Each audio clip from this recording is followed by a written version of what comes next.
Il turn de John Cena avant GTA 6, c'est une dinguerie. Déjà, on commence la soirée avec les belles demoiselles, leur show. On a le droit au retour de Jade Cargill. Obligé de dire que c'était une masterclass son retour. Plus de ça, à la surprise générale, elle a fracassé Naomi, sa poteau. En termes de surprise, déjà, on est servi.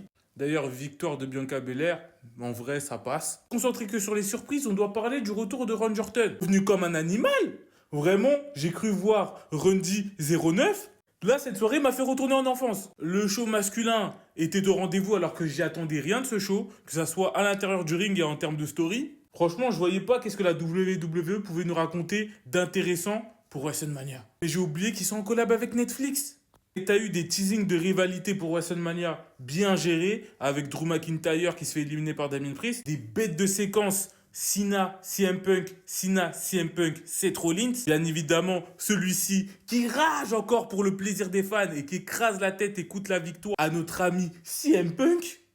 C'était magnifique déjà. L'histoire était trop bien gérée. L'histoire de ce combat était super bien gérée. Non, le problème, c'est que John Cena il gagne. Ok, c'est cool, mais on se retrouve avec un face contre un face, un gentil contre un gentil. Sachant que t'en as un qui a perdu à plusieurs reprises contre l'ancien Ops du champion actuel, qui est beaucoup plus jeune et qui est censé être l'avenir.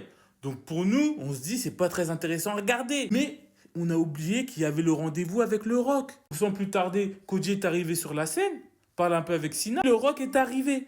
Petite caresse sur Cody. Quel manque de respect incroyable. Donc, il faut bien préciser qu'il n'est pas venu tout seul. Il y avait le grand Travis Scott. Il a fait une apparition digne d'un catcheur légendaire. Non, c'est vraiment une folie la manière de s'immiscer dans le show. Mais il avait trop d'aura. Je suis obligé de le mentionner. T'es mal à des marches avec The Rock, comment ils étaient chauds. Et cette pause avec John Cena qui heel turn. Parce que oui, pour ceux qui ont toujours du mal à le croire, John Cena a heel turn et a fracassé la bouche à Cody. Il l'a fait saigner de l'arcane. Taper sa meilleure pose avec Travis Scott en arrière-plan, c'est absolu cinéma. Je pensais jamais voir ça de ma vie. J'aurais jamais pu l'imaginer, ça aurait jamais pu sortir de mon cerveau en fait, ce genre de scène. Donc oui, pour le coup, la surprise était au rendez-vous. Et là, on va encore avoir un grand show parce que quand le Rock cuisine à WrestleMania, deux fois là, il nous prouve qu'il fait les choses bien. Et tout ça en direct sur Netflix.